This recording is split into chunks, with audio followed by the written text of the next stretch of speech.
Hey, everybody. This is Chris. And Kathy. We wanted to take a minute to thank you all for tuning in.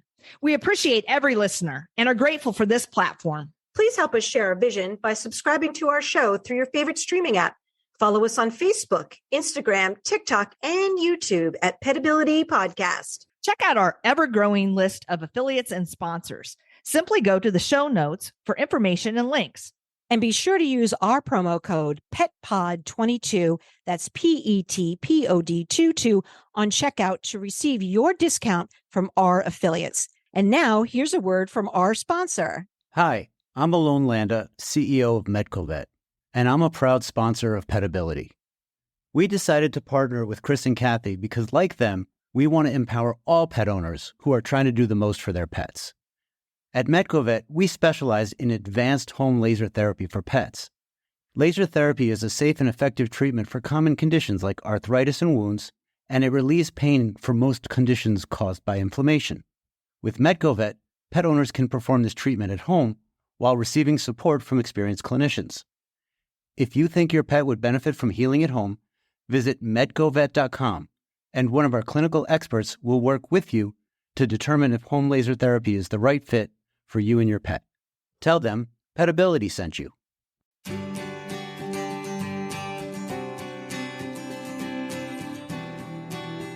We're really trying to reduce and modulate the inflammatory response to help the tissues heal on their own.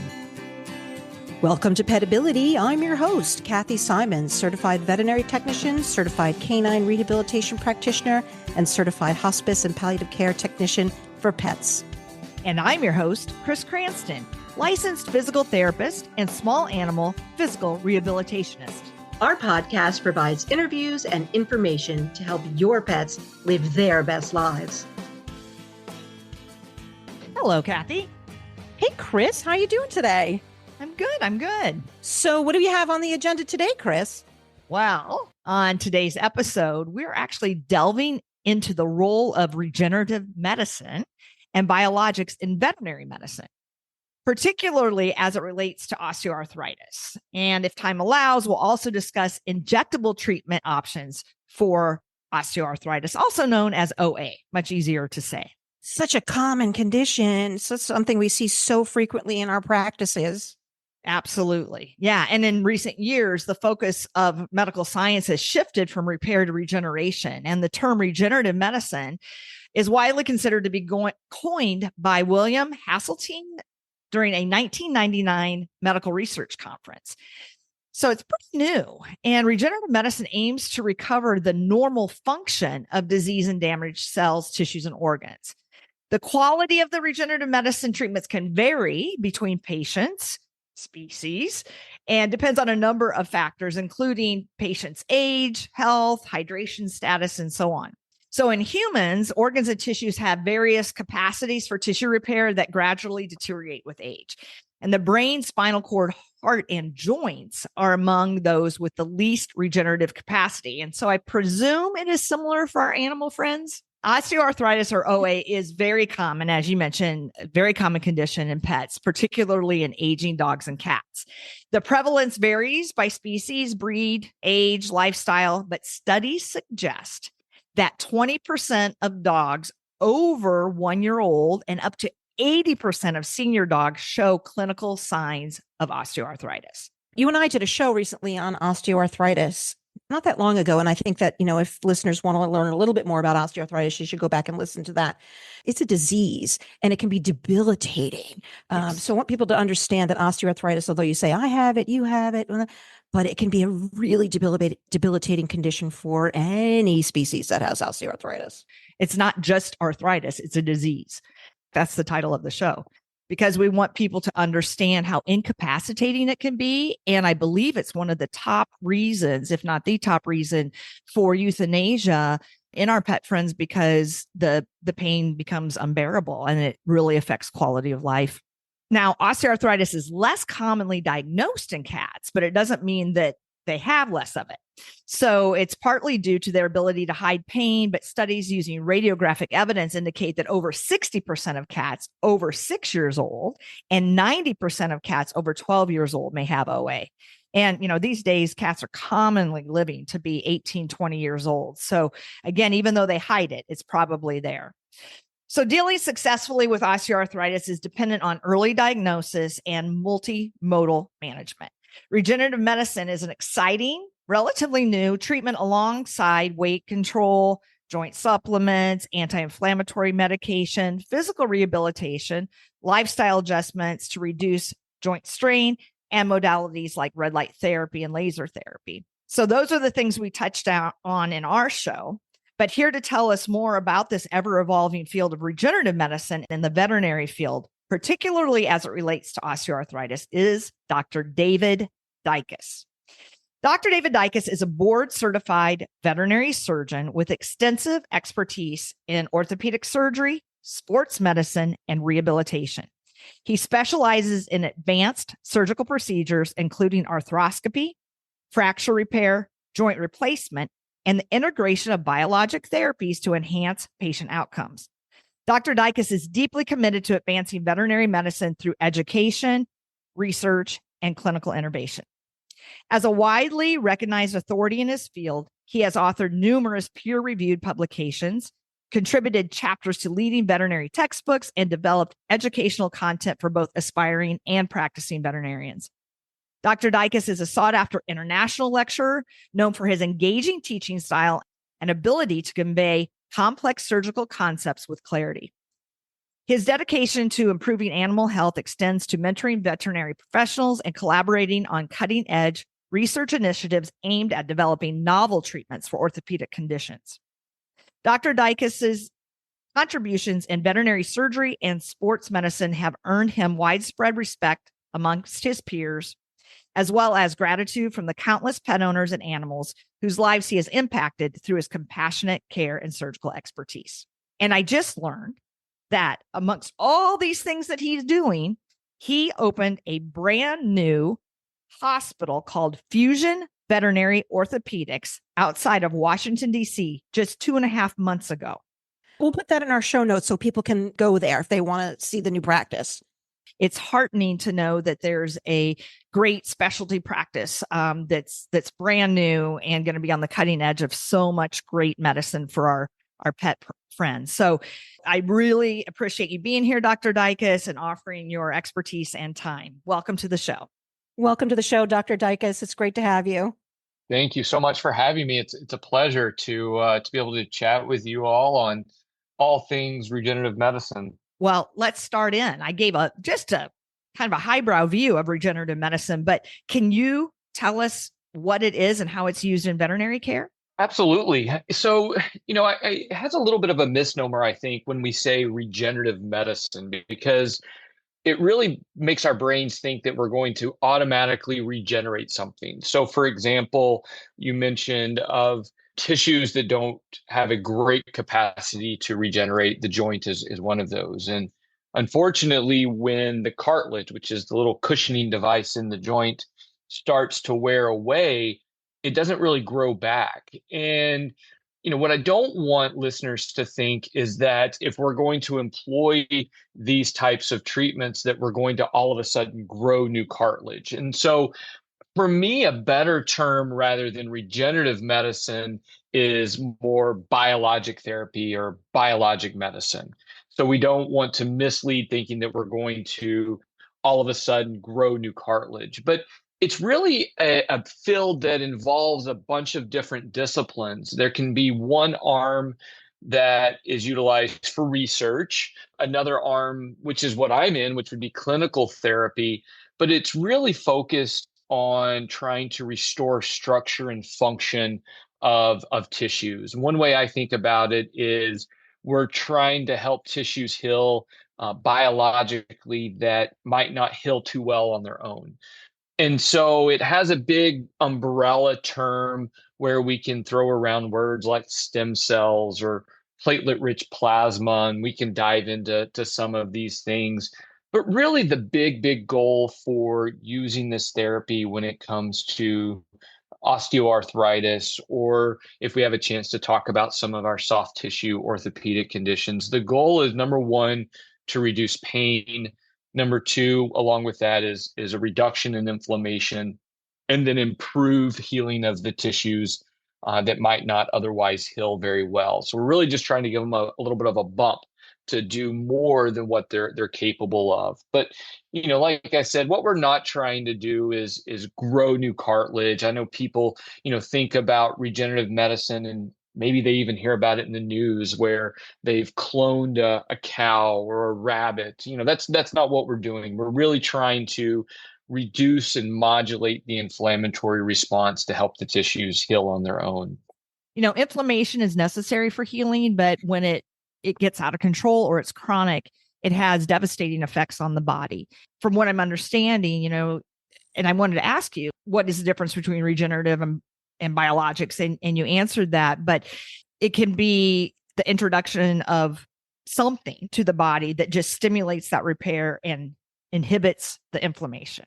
Yeah, not only decreasing inflammation, but also helping to improve the tissue's ability to get cells to the area to help with healing. Because, and sometimes with some of these disease conditions, the tissues are just sort of sitting there doing nothing. They need something to stimulate them to do their jobs. And it's just like people, as you do your job longer, you kind of get probably a little tired of doing your job. And I think as we age, our cells get similar, that they're just not as robust and willing to jump in and do what they need to do. And in some situations, in some tissues, they need a little bit of encouragement. They need somebody to come in and get them in a line and orchestrate what they're doing. And, a lot of times with our biologics, that's what we're trying to do.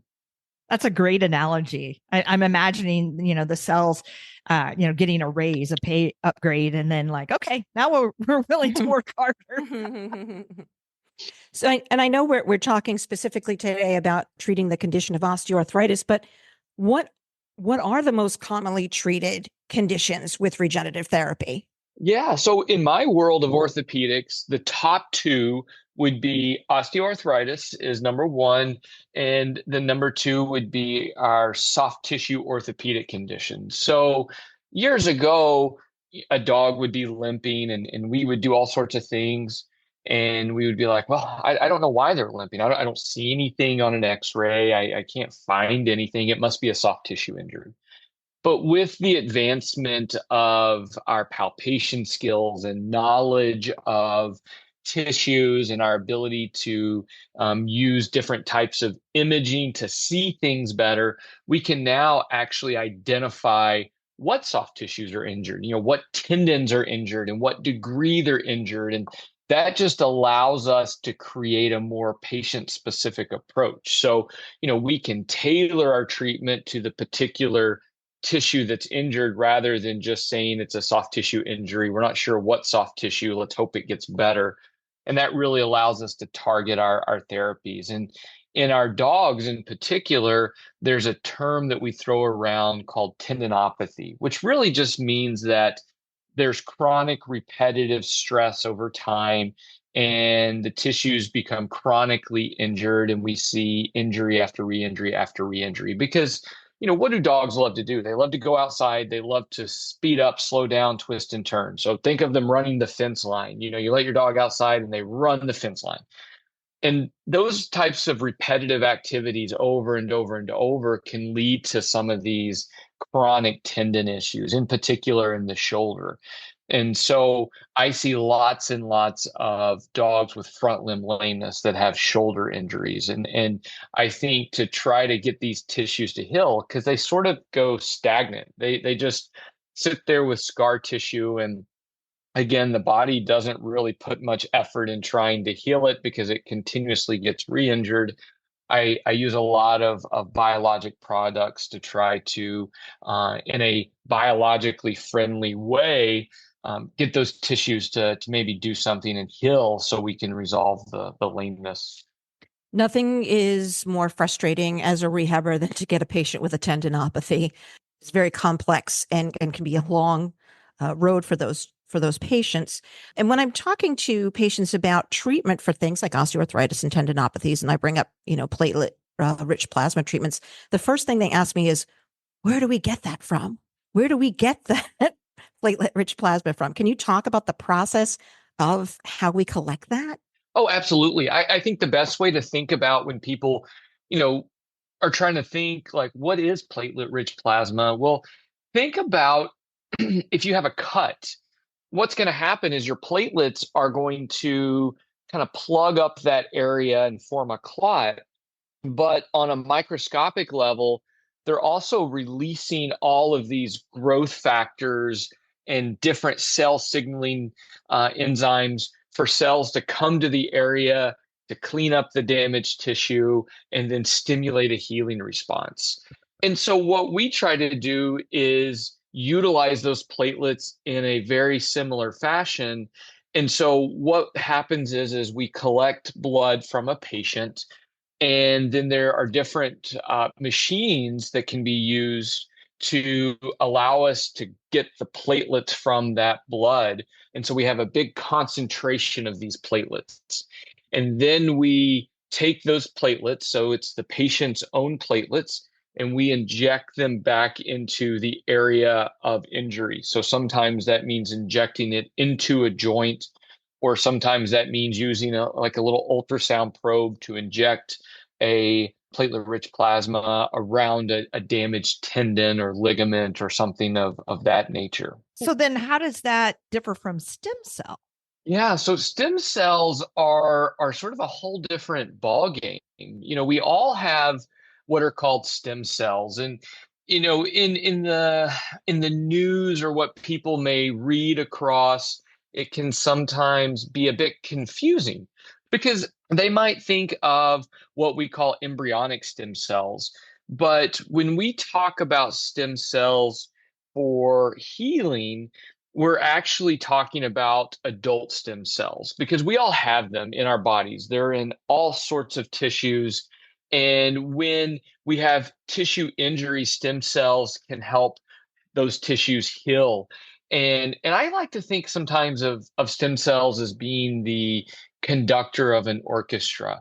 They're the one that's sort of leading the group of all the other cells to do their job. The stem cells themselves aren't, necessarily becoming different tissue, but they're usually orchestrating the whole event for the tissues to heal.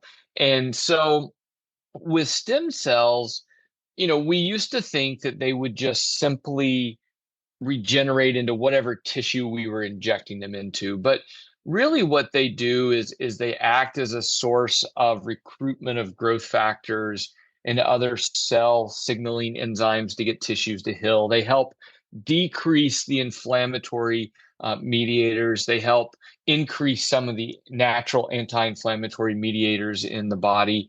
And we collect it very differently than PRP. So, with platelet-rich plasma or PRP, we collect blood. But for stem cells, we have to collect that from various tissues. And the most common way we would do that would be we would get a sample of bone marrow. So usually that's taken from the femur or the thigh bone, or we would get a sample of fat. That's usually taken from just inside the belly. There's a nice area of fat that most all animals have that we would collect. And then rather than being able to process that in a centrifuge in the hospital, we typically have to send the fat or the bone marrow to an outside company where they then have to separate out and grow up the stem cells and then send those back to us for us to then inject into either the joint or around a tendon or a ligament. What's your deciding factor for using one versus the other in a patient? So for me, there's a few factors that go into play. Number one, I think, at least in our industry, we have to think about cost. Platelet-rich plasma is cheaper than stem cells. Stem cell therapy is a bit more expensive.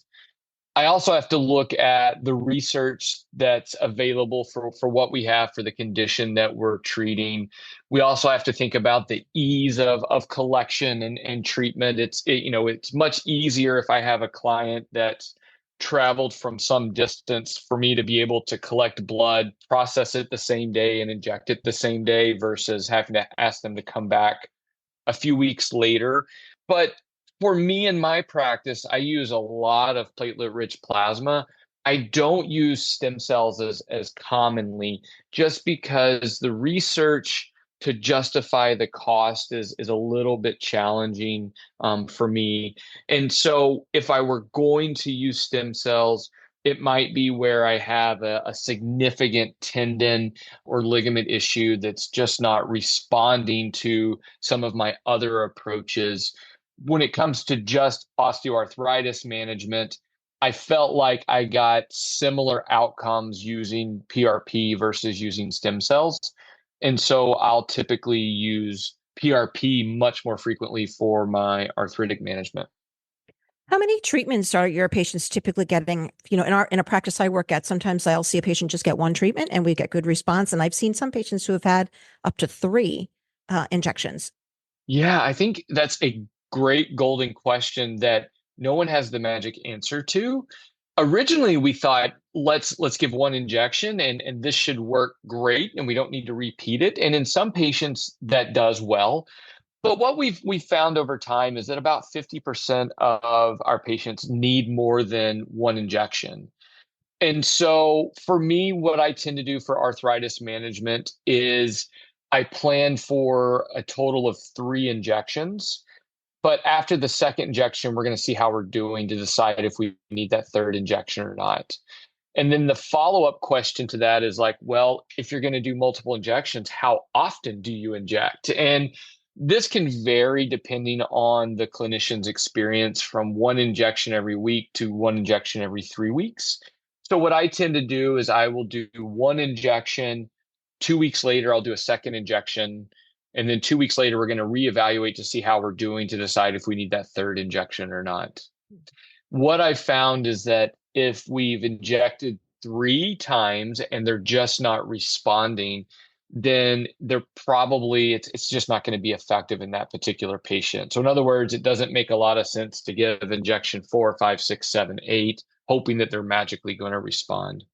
A stem cell a second. I know it's less available, but I have had patients that have gone down that route. And, you talked about having to send out the cells and, they come back and you inject them in the body, but they're also stored, right? Like there's a finite number. And I remember I'm in Massachusetts and I remember one of my patients' stem cells was in California, I think at some cryo facility where they remain frozen until they're needed the next time. Is that typical? Yeah, absolutely. Once they harvest and grow the stem cells, then they can bank the stem cells, meaning you don't necessarily have to recollect again, which is nice.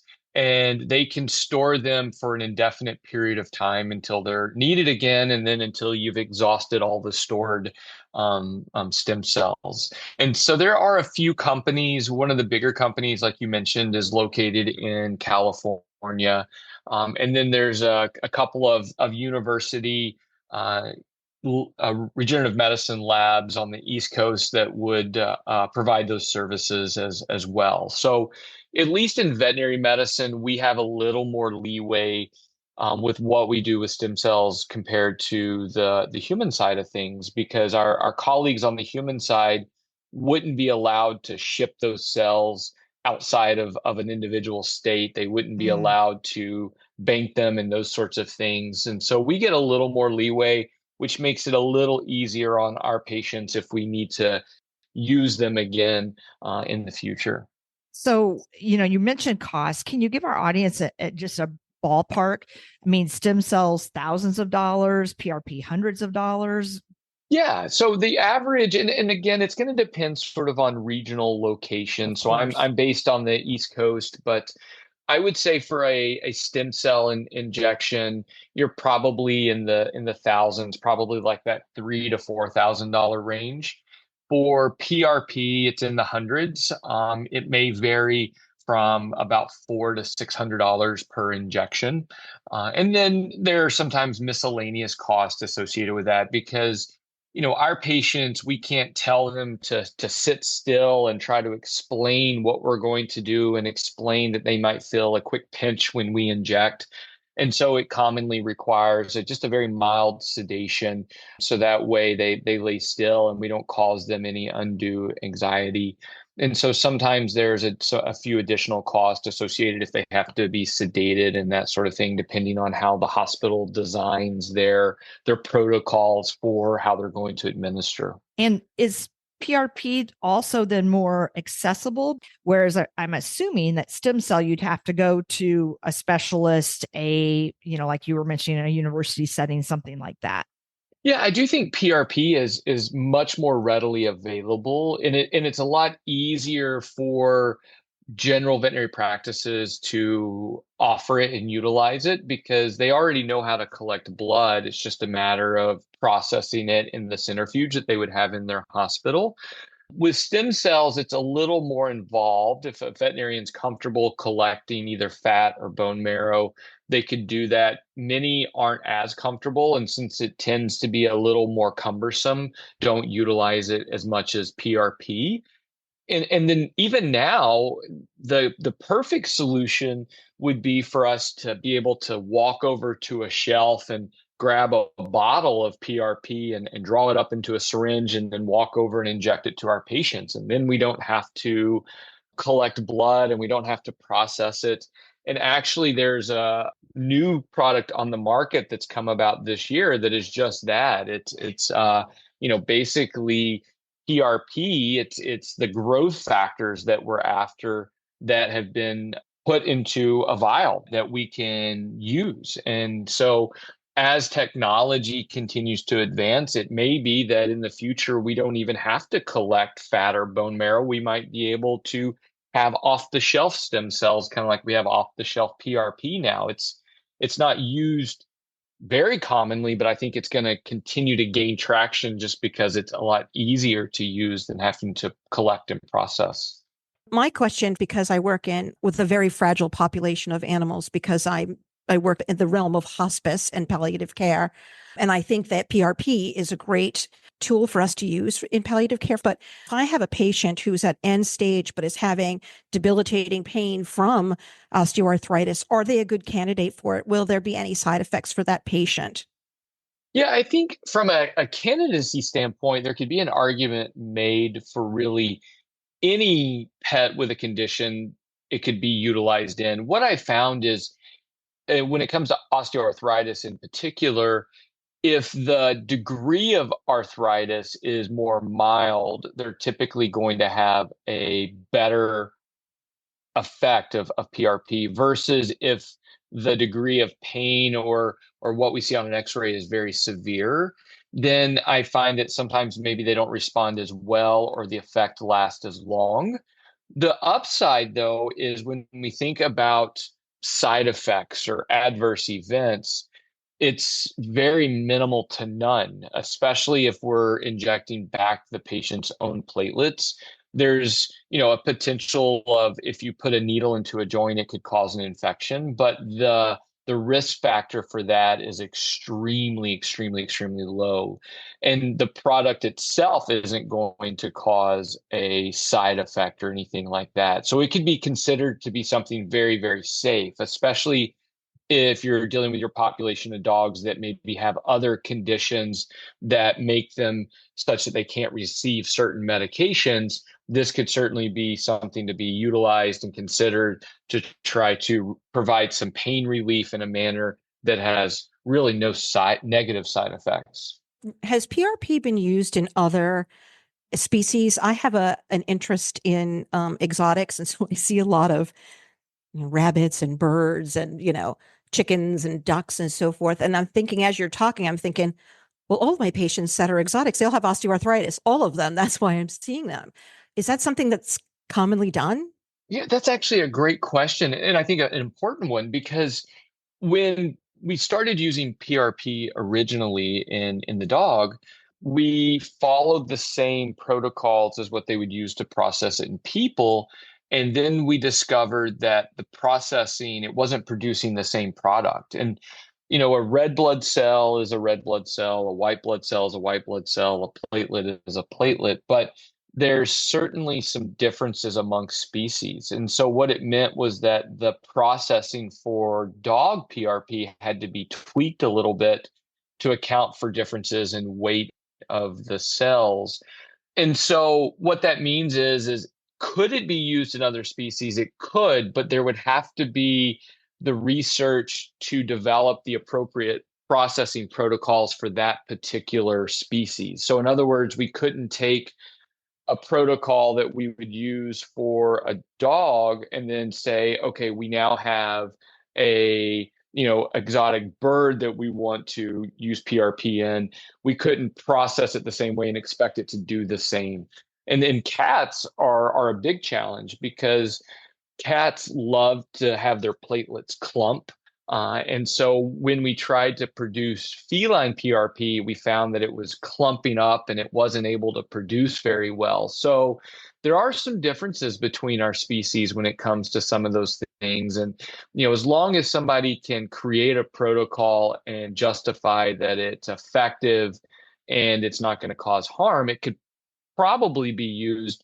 But right now, we just don't have a lot of those for different species. So you mentioned getting, PRP in a bottle. Are there other recent advancements that are coming down the pike that you want to share? The PRP is probably the biggest advancement. It's had been in the works for a very long time. I suspect that stem cells would also become the next one they're probably going to look at. And the first thing we have to do is say, okay, can we harvest this and store it? But then if we use it, is it safe? Meaning, if we inject stem cells from another source, is it going to cause some sort of rejection or some sort of complication? The hope is that it wouldn't, because as they grow these stem cells and as generations of stem cells move along, they start to lose some of those receptors that are specific to the individual they came from, which would hopefully open up an avenue to make it easier to acquire stem cells, use stem cells, and it would probably also drive down the cost of the way that we use stem cells now. You made some comparisons with human medicine, and I was just curious, like, what is the intersection there? Is the research that's being done with animals helping on the human side or vice versa? Absolutely. The animals get used as models for a number of human disease conditions. And so we sometimes get the benefit of that because they're not necessarily worried about if they're going to get a positive effect, how that's going to affect the veterinary profession. But if they are getting a positive effect, we can sometimes look and say, oh, well, perhaps we can utilize this in our patients. And so we can extrapolate some of the animal studies, but we also have to remember that sometimes there's differences in the species that are being used. So, for example, if there was research used in rats or rabbits, it would be very hard to apply it directly to a dog. But if there's been research for a human condition and they used a dog model, we can absolutely extrapolate that to our own canine patients. But it does, when we talk about stem cells in particular, there are some differences between, say, dog stem cells and human stem cells. And so if we try to take the human literature as it pertains to people, that's sometimes a little bit harder to apply the same principles to our veterinary patients. I'm thinking as you're talking about how, as a rehabber, we most often take a multimodal approach to treating our patients with osteoarthritis. So we'll often see us, rehabbers use underwater treadmill and massage and passive range of motion and laser therapy. And I'm wondering, can we use these other modalities safely as a follow-up with patients that have PRP? Can I laser them right after they've had their injection? Do you think that leads to better outcomes? So that's actually an excellent question, because for me, the way I look at it is I think of PRP or stem cells as being an additional tool in the tool belt. So it's not the only tool, but it really helps in the multimodal management. And so For my patients, if I'm going to inject PRP or stem cells, they're also going to go to a formalized rehabilitation program. And with that, it usually involves certain modalities, like you talked about, to help the tissues heal. One such modality that I love to use with PRP is what's called shockwave therapy, which it's a little bit of a confusing term because it doesn't have anything to do with an electrical shock. It's basically the deliverance of a sound wave to the tissues to help upregulate healing. But there's also been some studies that show that using shockwave with PRP can help improve the efficacy of the PRP. But then there's other modalities that can be used. So you mentioned laser therapy, or what sometimes people will call photobiomodulation.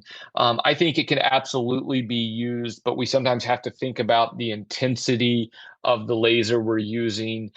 We will usually shy away from using like cold packs or warm packs because what we don't want to do is prematurely cause rupture of the platelets or stall the platelets from releasing their growth factors. So, for example, if we apply cold, does that cause an issue with the platelets releasing their growth factors?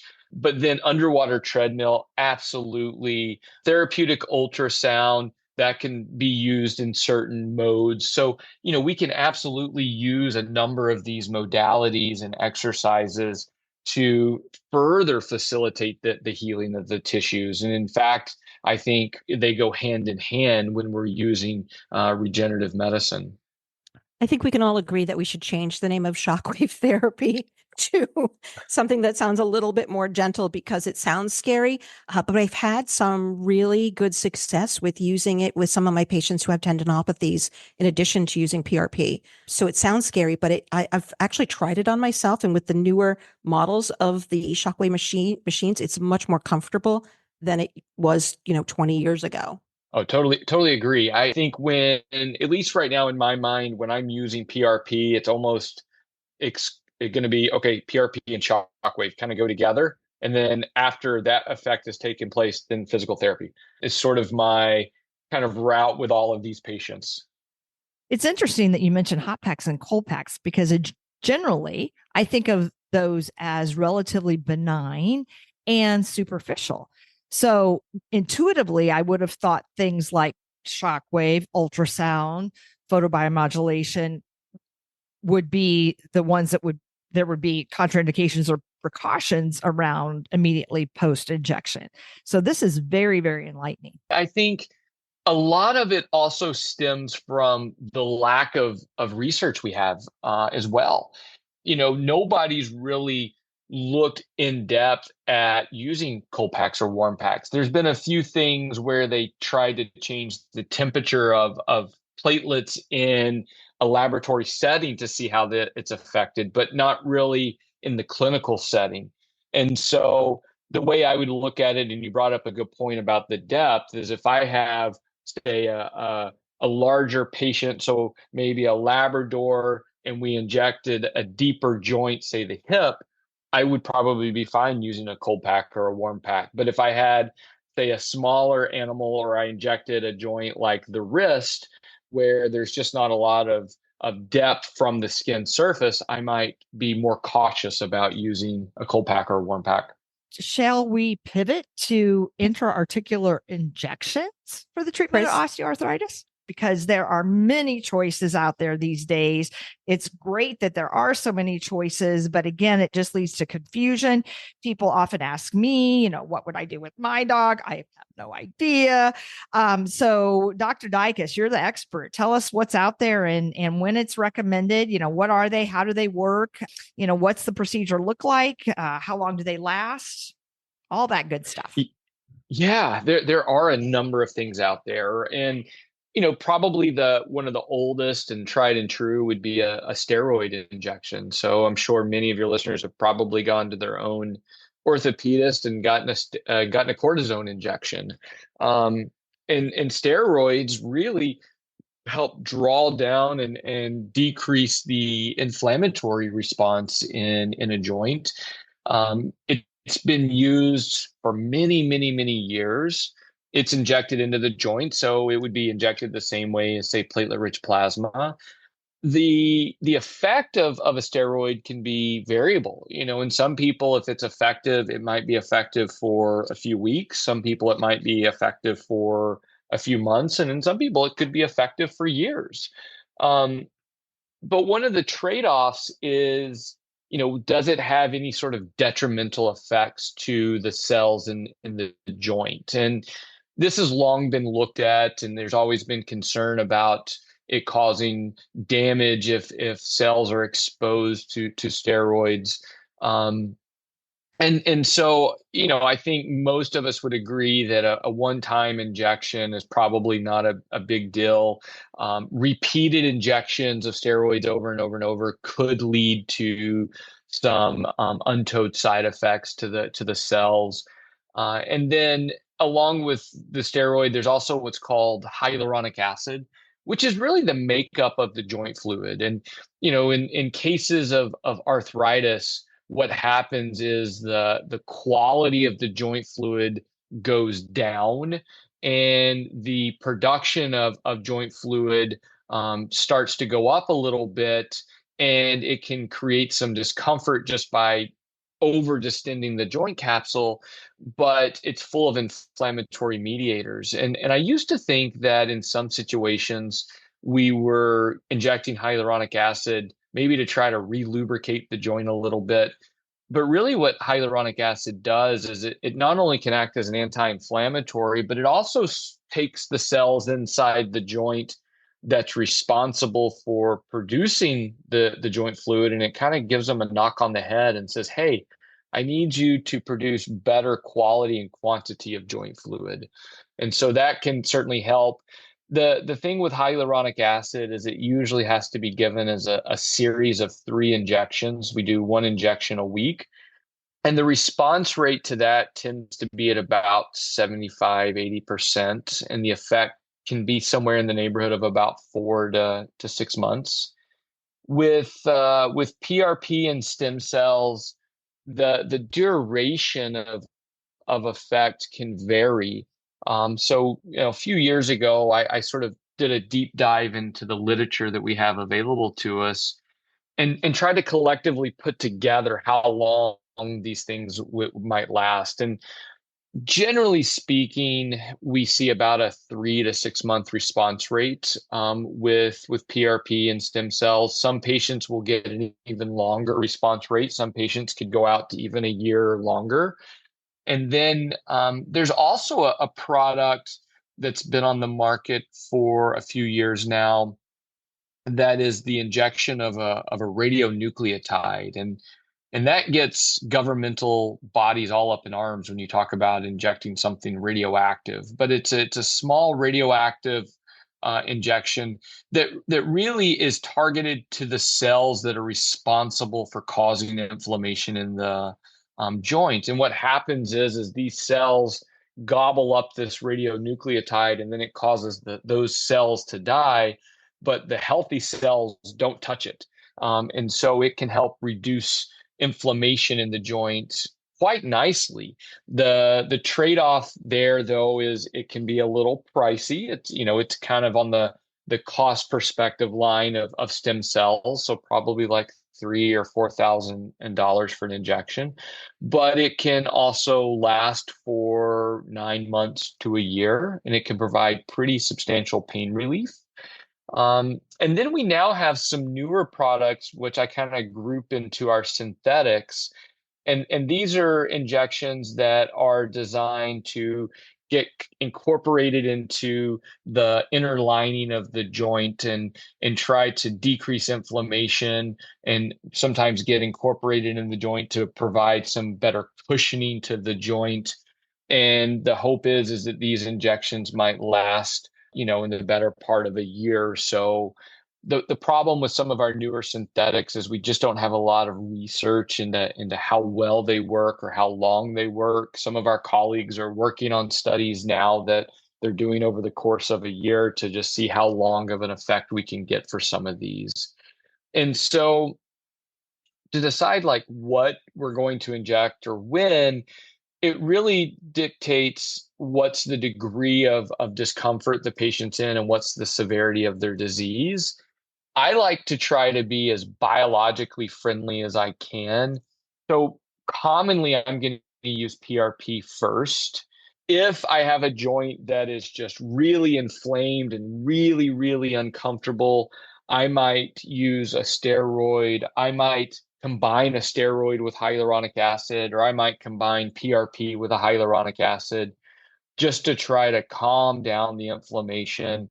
And then I might follow up with an injection of one of our synthetics to see if I can get a longer term duration of effect.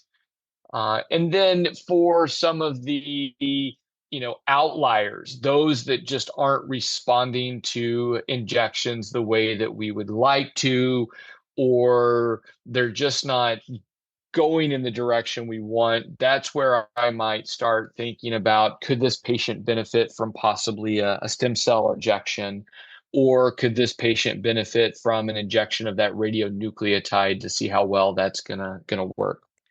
It sounds like the future for our patients with osteoarthritis is bright. I hope. I hope. I think though the interesting thing is for as much as we know, there's so much that we don't know, which means that as the future evolves and we learn more, there's going to be more and more products that come out.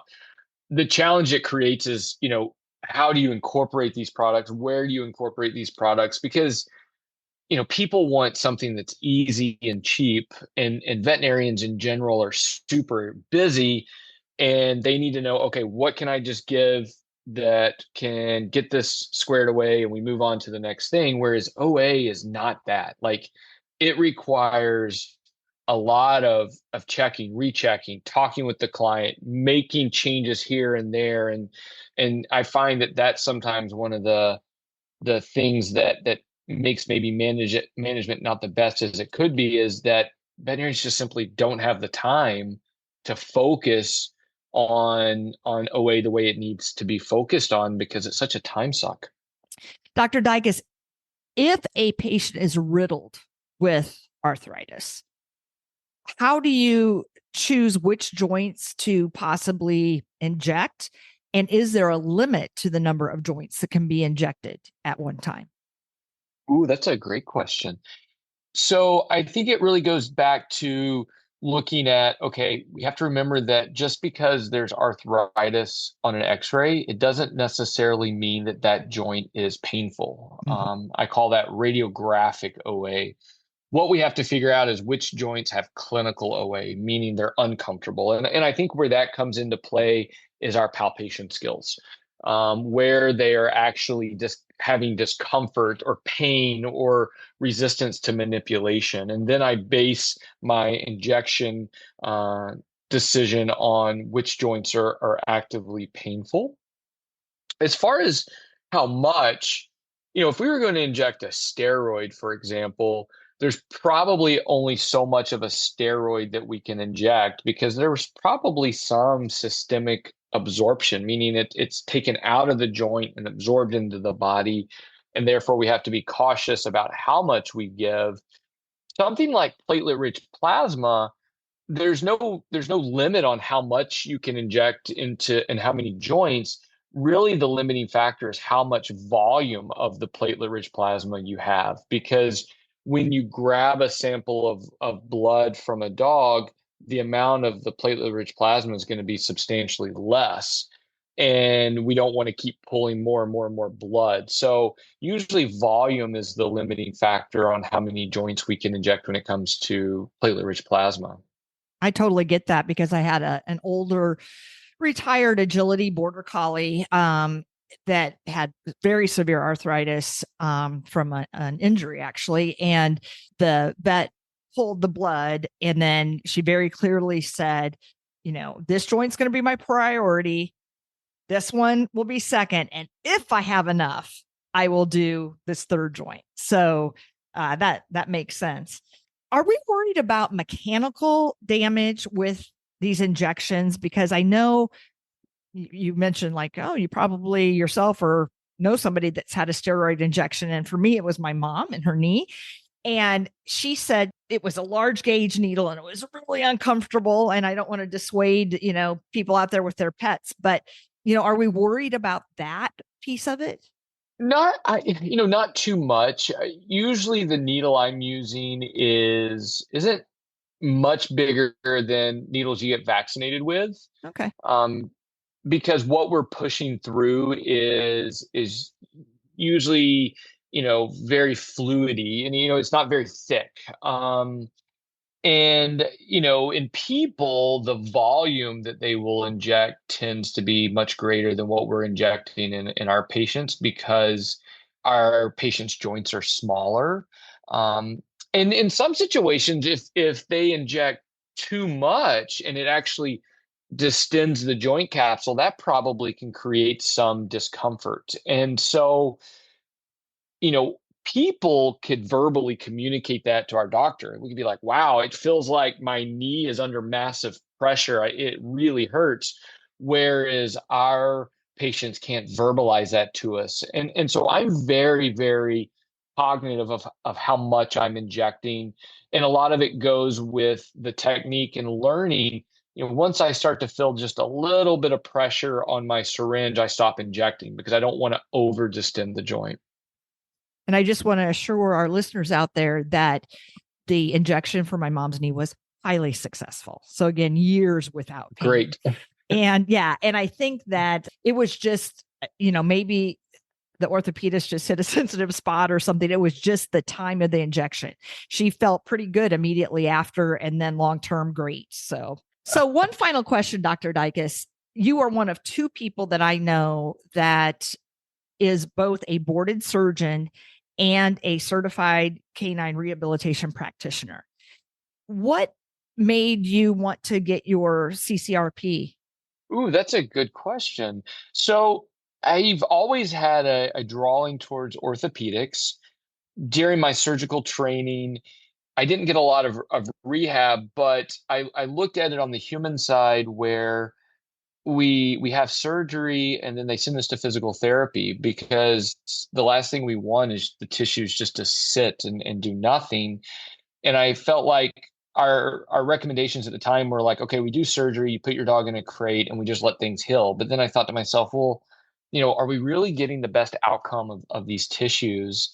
And thankfully at the time, I just happened to cross paths with a human physical therapist that was involved with really getting the ground running on the canine rehab. His name's David Levine. And so, he was instrumental in allowing me to jump on and get my CCRP and go through the rehab training. And really what I wanted to do was to go through it to just broaden my approach in patients, because the orthopedic exam from an orthopedist is going to be very different than the orthopedic exam from somebody trained in rehab.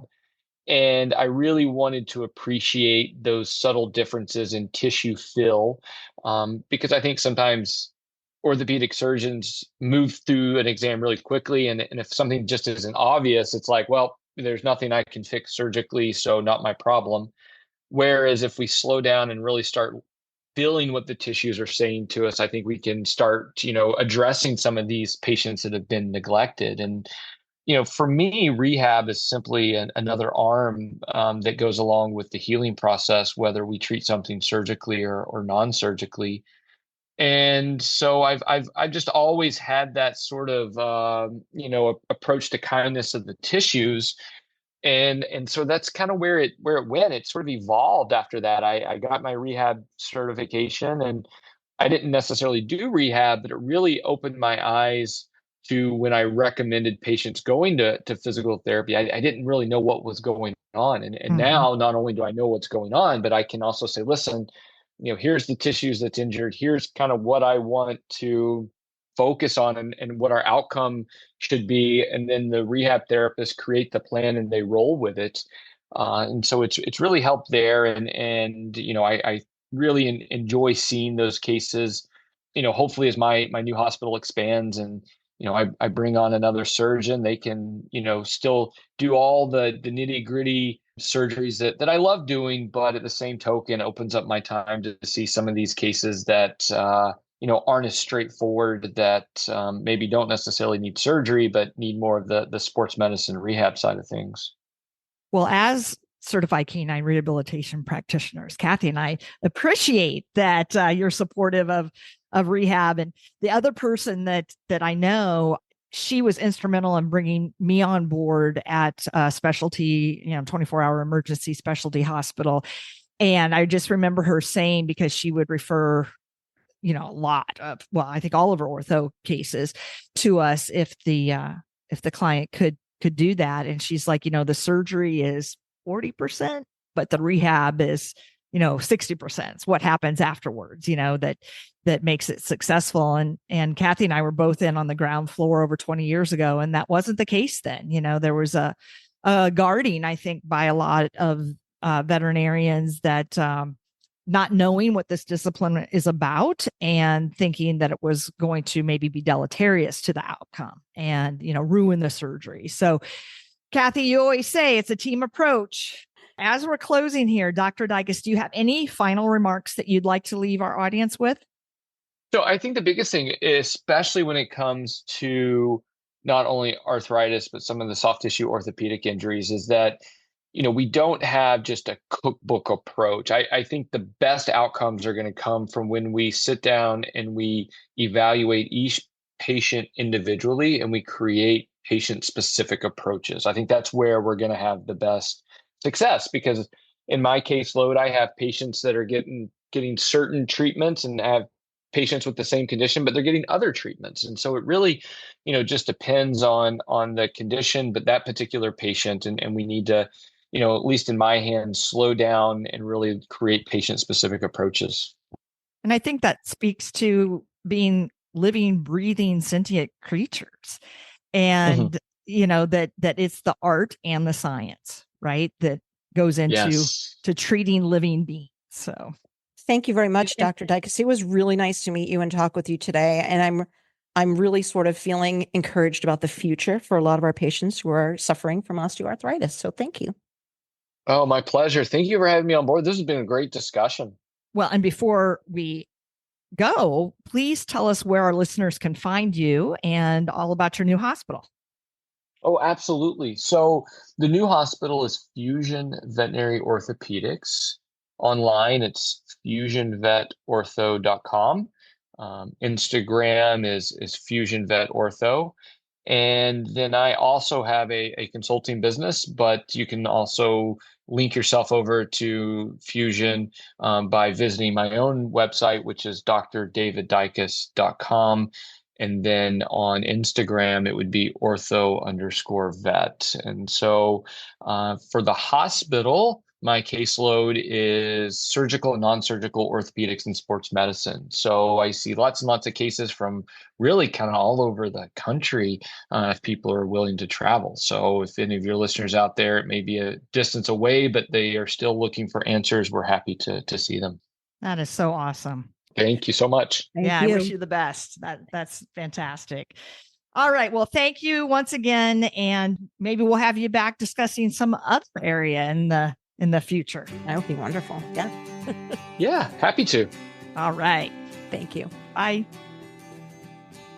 Thank you for joining us. We hope you enjoyed our show. Follow us on social media at Petability Podcast. And please check out our affiliates and sponsors. Simply go to the show notes for information and links. Thank you, and tune in next time.